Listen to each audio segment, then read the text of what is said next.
are unfortunate when they do occur, as there was always the opportunity to do the work in compliance with the legislation. We believe that incidents of this nature are preventable. In conclusion, we have finalized the process of amending the Occupational Health and Safety Bill in order to make sure that we close any loophole to prevent these incidents. Through the offenses and penalties, we have now strengthened measures that are applied in enforcing the legislation. Also, we are now going to make sure that there is a vicarious liability on all parties involved. We have also ensured that the culprits do not just pay a fee for admission of guilt, but a jail term is recommended. We have strengthened the relations with National Prosecuting Authority in order to make sure that there is successful prosecution on occupational health and safety cases referred. We will also continue with the seminars in the industry to ensure that we educate our stakeholders on their responsibility in terms of the construction regulations. And therefore, as we speak today, we are going to hand over this report to the National Prosecuting Authority in KwaZulu-Natal. And I thank you very much.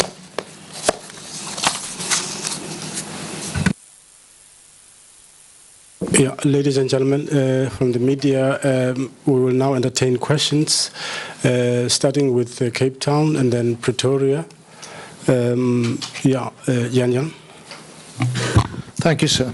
Jan Nenjebaar for the Sunday Times and Times Media Group. Just 2 points, really. The first, Minister, you've just read rather swiftly through a very detailed and technical briefing note, which we didn't receive. Can it please be given to us as soon as possible? It's impossible to do our job when we are not correctly briefed. Secondly, you said that because of the fact that, according to you, the case is sub judice, of course that matter, the whole sub judice rule actually doesn't exist anymore, but let's for a moment give you that point. But while you said that you didn't want to speak to anyone who might be guilty, Mr. Ronnie Pillay is named by you in this here, Minister, thing that you handed out. What exactly is the point of naming him if you're not going to name anyone? Okay, let's have a second question. Please identify yourself, your name and the media institution you're coming from. I'll do so. Thank you, sir, very much. My name is Lukhanya Kalata. I work for the SABC. Ma'am, you cited a few issues here, such as a lack of competency, and you also mentioned deliberate ignorance of laws. There was about 40% uncompliance at about 5,000 sites, which means that about 500,000 employees are at risk. Now, I'm sure you would agree, ma'am, that that's a lot of people. And I'm a bit worried by the deliberate ignorance of laws, and I just want to find out what exactly is the department going to do now that you've actually discovered that people are deliberately ignoring the laws. I mean, yes, this case is going to be sent through to the NPA. You've spoken about a new bill that has been finalized, but what's the point of having a new bill and a new act when people are just completely going to ignore it? What are you going to do differently this time to make sure that people actually comply with the laws of the Republic? Thanks very much. Pretoria. Thank you, Chairperson. We don't have questions in Pretoria.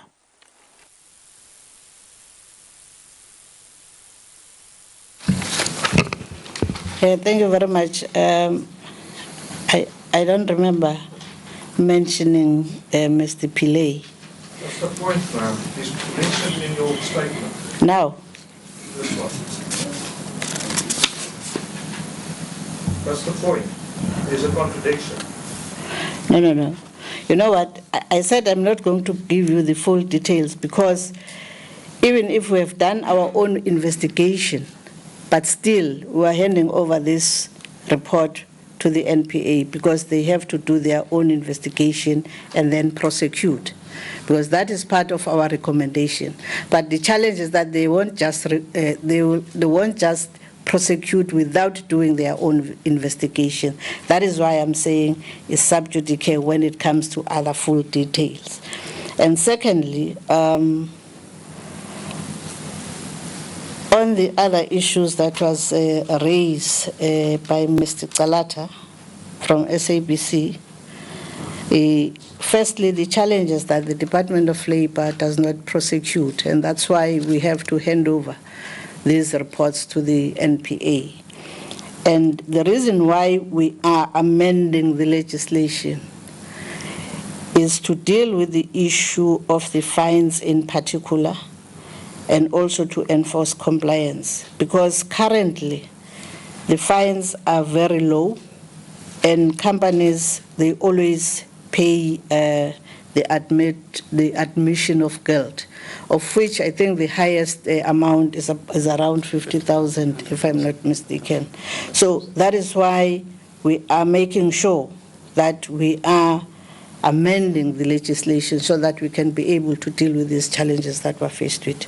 Thank you very much. Did you want to add something?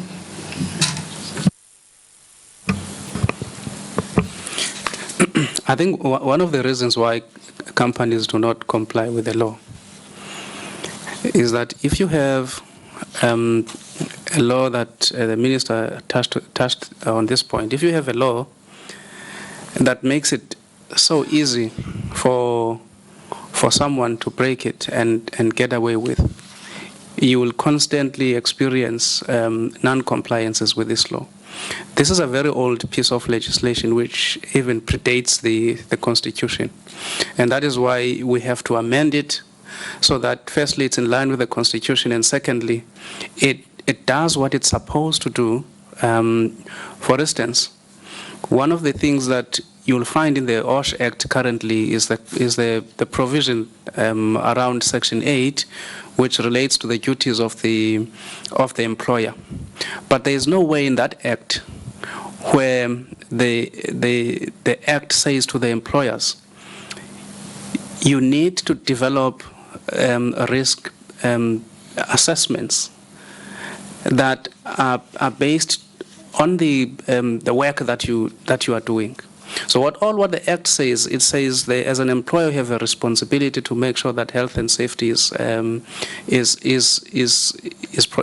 and safety of your workers is guaranteed.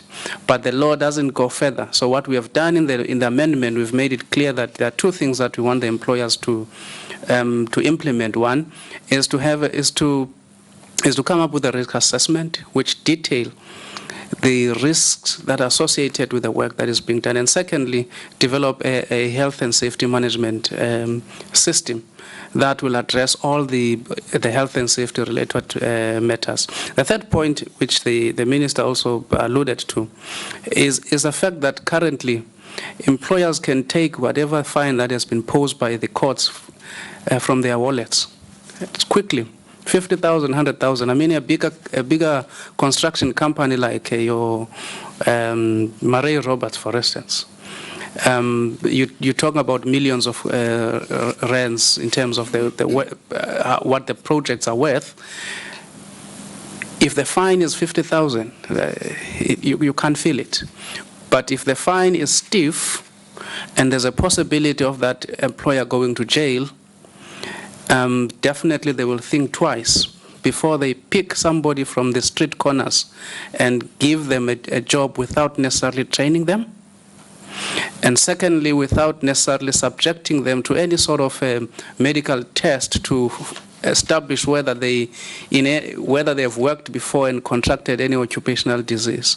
So these are the things that we're currently experiencing. But of course, it doesn't help to cut corners and buy use substandard material, because what we've done with this case, we took the material that was used in the construction of this mall, we took it through the SABS test, and the material failed because it was an imported material.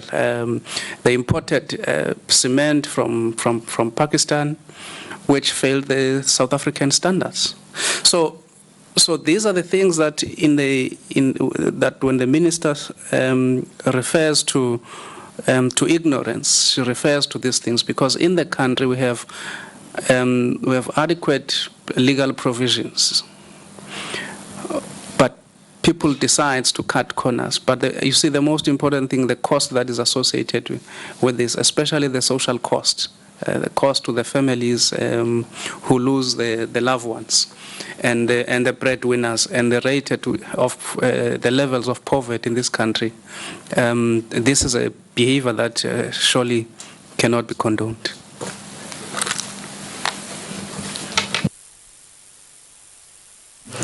I've got a simple question. It's Atim Tana from ENCA. Sorry, just a moment. Just want to add something. Thank you, Chairperson. I think one of the other things, the question as to what we have done to make a difference in the industry, we have looked at the structure that is available and what that structure is doing in order to avoid accidents of a similar nature.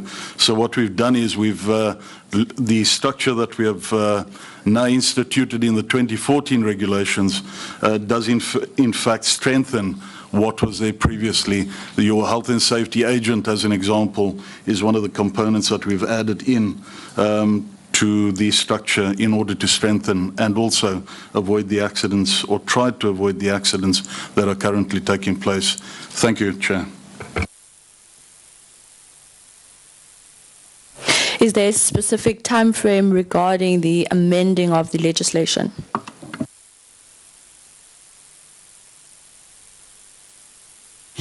Thank you, Minister. Minister, are you going to look up when I ask a question or not? It's remarkable. I asked two questions, neither of which were answered. The first is this. Your department has sent out a media statement. In it you name a Mr. Ronnie Pillay and TKM from work, which might well be a spelling error, I think, by name. Yet you say, because according to you the case is sub judice, you're not naming anyone. That is a contradiction. Where do you stand on this? Do you retract this media statement or not? That's the first question. It's very basic. The second is even more basic. It is a request that that long statement that you read out at great speed with a lot of technical detail, please be given to us as soon as possible so that we can report correctly. You chose not to answer either. Could you kindly? Just a simple follow-up question. When is the report going to be taken to the NPA in KZN?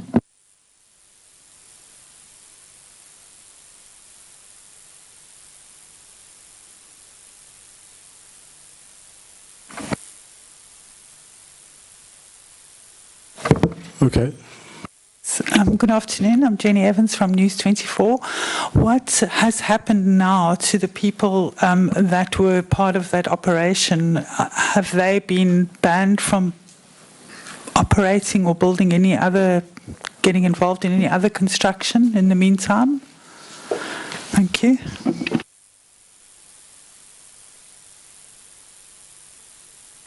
Okay, I guess, yeah, that's the last round of questions. Thank you very much. The statement that I have just issued, that is the statement that I'm issuing as the Minister of Labour. So I think who have ever sent that statement, I think, let me say, we apologize, we are withdrawing that statement. So this is the statement that we're talking about. I didn't know that you didn't have the copy of the statement. So we are happy to give you the copies of the statement. The other issue is the issue of the time frame regarding the amendments. The DG will respond on that one because we have finalized the process at NETLEC, and it's with now the DGs for the economic cluster. to approve that before it goes to cabinet. And on the handover of the document to the NPA, I will leave it to the DDG for inspection and enforcement to respond on that, but the arrangement has been already done with the NPA, who the guy that will be able to receive the statement. On the last questions, both the DG and Tibu's Chief Inspector will respond on it. Thank you very much. DG. The OSH Act currently will be discussed by the DGs, the economic cluster, and once they give their thumbs up to the document, it will then be sent to cabinet for cabinet to approve that it is released for public comments. And once we finalize that, the public comments, it will then go to the different committees of Parliament for processing before it is sent to the President for him to sign it off as the Act. So that's the process. We hope that by the end of this, the end of the financial year, here we're being very hopeful that we will this act will be signed into law in this financial year. We're being over optimistic. What has happened to the people who failed to comply? Given the fact that we will be handing over the report to the offices of the NPA in KZN, they will then decide as to whether, on the strength of the report, it is they deem it necessary to prosecute anyone. So they still have to make that determination as the NPA. We can only recommend to them. So we have recommended that based on the contraventions that we've picked up, that certain individuals and certain construction companies be prosecuted. I think that was those two questions. Yes, okay. Thank you, Minister.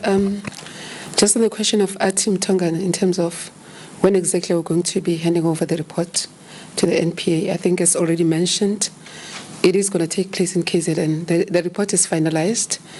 It's just logistical arrangements that we need to go through. So I can't provide a firm date at this point in time, but as soon as possible, and probably in next month or so. Yeah, because we do need to make logistical arrangements with the office of the NPA. Thanks.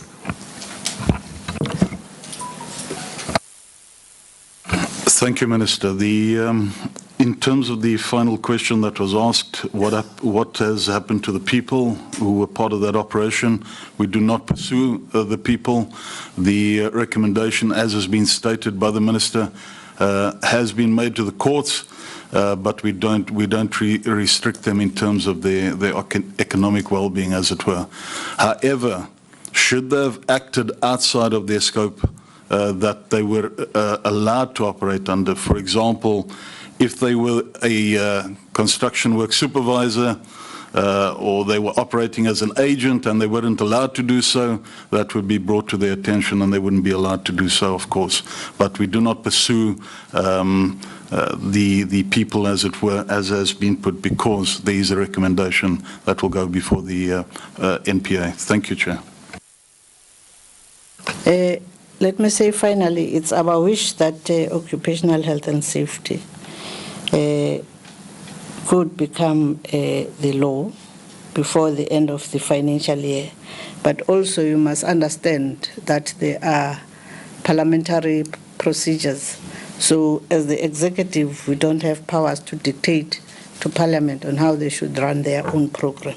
So, but we are going to finalize our processes earlier so that probably Parliament can be able to deal with it. Thanks very much. Yeah, that will be the last one. Sorry, I'd just like to know how it is possible where you mentioned that in March already it was picked up that excavation was continuing. How is it possible for this company to operate and not be picked up by the Labour Department? How do we know that this is not happening now across the country elsewhere? Are there not enough inspectors, or what? From the Labour Department's point of view, where were the failures?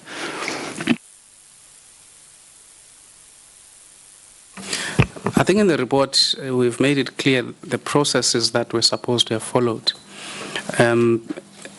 There's a requirement in both the national building regulations and also in the construction regulations that, firstly, with the national building regulations, it is clear that any plans have to go through an approval process by the city of eThekwini in this case, and that never happened. And also there's a requirement that whenever there's building construction, the eThekwini building inspectors have to go and do inspections.